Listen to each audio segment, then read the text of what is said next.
সমাজের বুকে এখন শুধু দেখেন ধর্ষণ, জেনা, রাহাজানি আছে না? কাদের জন্য? মহিলাদের জন্য। রাসূলুল্লাহ সাল্লাল্লাহু আলাইহি ওয়াসাল্লাম বলছেন মহিলারা হচ্ছে চরম ফিতনা, যা বানি ইসরায়েলের মধ্যে প্রথম এই ফিতনার মাধ্যমে বানি ইসরায়েল ধ্বংস হয়েছিল। এই প্রথম ফিতনা বানি ইসরায়েলের মধ্যে শুরু হয়েছে, তা হচ্ছে মহিলা। তাহলে কি করবেন? মহিলাদের আদব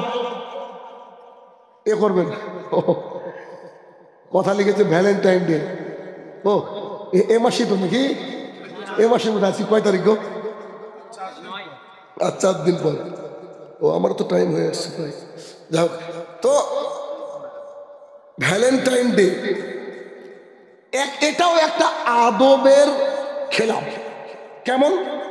আমরা যদি আমাদের সন্তানকে আদব শেখাতাম তাহলে ভ্যালেন্টাইন ডে আসতো না। ভ্যালেন এবং টাইন নামের দুজন নারী পুরুষ, এরা একে অপরকে পায়নি, তার জন্য ইহুদি খ্রিস্টানরা খাস করে এই 14ই ফেব্রুয়ারি দিনটাকে তাদের ভালোবাসার স্মরণ দিবস হিসাবে পালন করে থাকে। এটার নাম হচ্ছে ভ্যালেন্টাইন ডে, ইংরেজিতে বলেছে।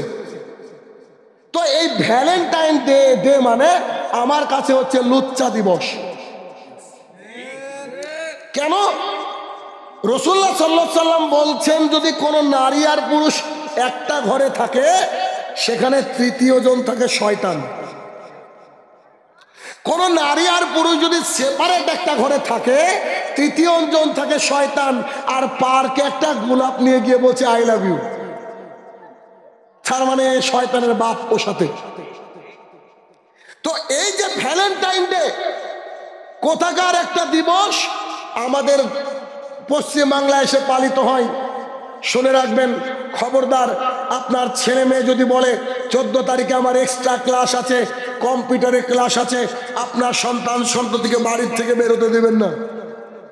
সেদিন বলবেন আম্মু, ও আমার আব্বু কলিজার টুকরা, আজকে তোমার প্রাইভেট সব বন্ধ, আজকে বাইরে যাবে না। তাই তো মজা করে একটা কথা বলেছিলাম, সে কথা আপনাকে বলি যে কোনো একদিন একটা 17 বছরের মেয়ে ওর মাকে বলছে আম্মু আজকে একটু ফিরতে দেরি হবে। জিন্সের প্যান্ট পরা মডার্ন মানুষ, বুঝেন না? আজকে একটু ফিরতে দেরি হবে। তোর আম্মু বলছে কেন? তো বলছে I have extra class today, আমার একটা এক্সট্রা ক্লাস আছে আজকে। তো ওর আম্মু বলছে ঠিক আছে আম্মা, তুমি যাও ক্লাস করো, আপত্তি নেই। তবে তোমার 17 বছর বয়স, আজ থেকে 20 বছর আগে আমারও একটা এক্সট্রা ক্লাস ছিল, যার ফল হচ্ছে রেজাল্ট হচ্ছে তুমি। বুঝলেন? আমারও তোমার বয়সের সাথে সাথে 1 বছর আগে আমার এরকম একটা এক্সট্রা ক্লাস ছিল বলে আমি আমার মা বাবাকে বলে গিয়েছিলাম, তার ফসল তুমি। এখন তুমি এক্সট্রা ক্লাসে যাবা না বাড়িতে থাকবে, এখন ভাবো। কয়েকদিন আগের ঘটনা, বাবাকে দেখিনি, তার মাটা বুরকা পরা, পূর্ণাঙ্গ হিজাব, গোটা বাংলাদেশ হিলে গেল। মেয়েটার নাম সম্ভবত সুবা বা কিছু একটা নাম, মাত্র 11 বছর বয়স। ইন্নালিল্লাহ, আমার গায়ের লোম দাঁড়িয়ে যাচ্ছে কথা বলতে গিয়ে। তাদেরকে খুঁজে পাওয়া যাচ্ছে না, সোশ্যাল মিডিয়া একেবারে তোলপাড় হয়েছে। আমার কলিজার টুকরা সন্তান কোথায় হারালো খুঁজেন। তখন মেয়েটাকে সাংবাদিক এক জায়গায় পেয়েছে, সে এক টিকটকার, সেটার নাম বোধহয় মামুন, গুলিস্তানে শাড়ির দোকানে 7,000 টাকা বেতনে কাজ করে। সেই ছেলেটার সাথে চলে গিয়েছে কোনো এক কন্যা, 11 বছরের বয়স। সাংবাদিক তাকে প্রশ্ন করছে, সাংবাদিক তাকে বলছে তোমার বাবার কাছে ফিরবা, তুমি কেমন আছো? মেয়েটা খিলখিল করে হাসছে আর বলছে আমি ভালো আছি। কল্পনা করতে পারছেন সমাজটা কোন দিকে যাচ্ছে? আপনি আমি আমার সন্তানদেরকে যখন স্কুলে পাঠাচ্ছি, প্রাইভেটে পাঠাচ্ছি, খোঁজ নিতে হবে ভাইরা আমার, নইলে একেবারে আমরা শেষ হয়ে যাব। কারণ একটা বাবার, একটা মায়ের হচ্ছে স্বপ্ন যে আমরা যা করেছি আমাদের সন্তানরা ভালো থাক। এই জন্য দিন রাত নিরলস পরিশ্রম হয় ভাইরা আমার।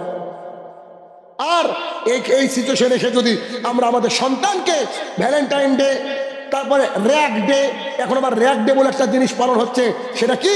স্কুলে কলেজের শেষের দিন সবাই সাদা পোশাক পরে যায়, স্কুল ড্রেস পরে যায়, একে অপরের পোশাকে আজে বাজে লিখে, এটা নাকি মনে রাখতে হবে এই জন্য। কি দুনিয়া! চিন্তা করেন, নবীন বরণ একটা মেয়ে একটা ছেলে প্রথম কলেজে ঢুকছে, তার বুকটা দূরে দূরে কি হবে, প্রথম দিন গিয়ে অনুষ্ঠান পাচ্ছে।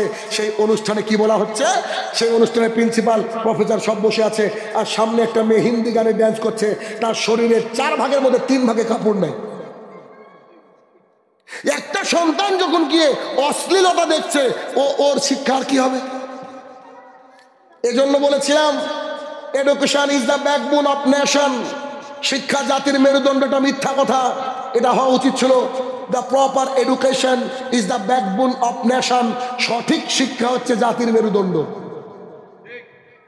কারণ আজকে এই গ্রামে 30 বছর আগে এত MA পাস মানুষ ছিল না, এখন MA পাস বেশি, অথচ প্রতিদিন ধর্ষণ হচ্ছে। প্রতিদিন বাবার জমি জমা নিয়ে বাবাকে হত্যার হুমকি দিচ্ছে সন্তান। বোনের জমির ভাগ নিতে আসলে বলেছে তোকে তো 3 লাখ টাকা খরচ করে জমি বিয়ে দিয়েছি, তুই এবার ভাগদারি কিসের? এরা বলছে শিক্ষিত। কলকাতার হোটেলে গিয়ে বলছে গোস্ত হালাল তো, বাড়িতে বন্ধন। বোনের সম্পদকে মেরে দিয়েছে, সেজদায় গিয়ে আল্লাহ দরবারে কাঁদছে। আগে বোনকে জমি দাও, তারপর সেজদায় গিয়ে কাঁদো। কাজে লাগবে না এগুলো? হক খুব কঠিন জিনিস।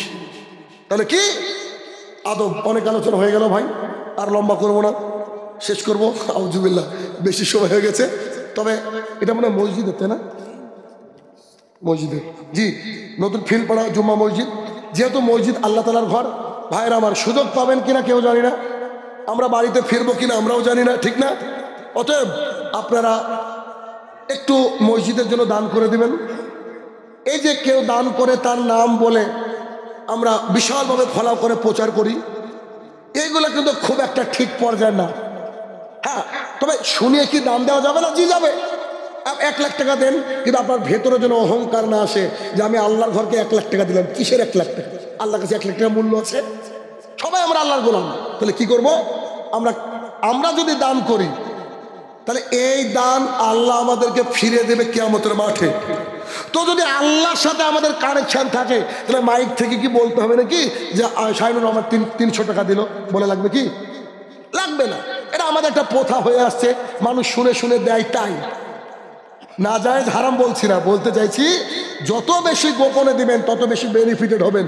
দলিল আবু হুরায়রা রাদিয়াল্লাহু তাআলা বলেন, রাসূলুল্লাহ সাল্লাল্লাহু আলাইহি ওয়াসাল্লাম বলেছেন, কিয়ামতের মাঠে যখন কোনো ছায়া থাকবে না, 7 শ্রেণীর ব্যক্তি আল্লাহর ছায়া তলে থাকবে। তার মধ্যে 1 শ্রেণীর ব্যক্তি হচ্ছে যার ডান হাত কি দিল, বাম হাত জানতে পারলাম। আমি অনুরোধ করব, ওনারা ফুলের টব ক্যামেরা এত বেশি লাগিয়েছেন, সামনে আমি নিতে পারলাম না, আলোচনা শেষ, আর করবো না।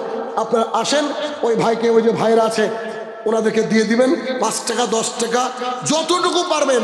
অ্যাটলিস্ট যদি 5 টাকার একটা কয়েন থাকে, অন্তত পক্ষে আল্লাহ তাআলার ঘরকে দিয়ে যাবেন।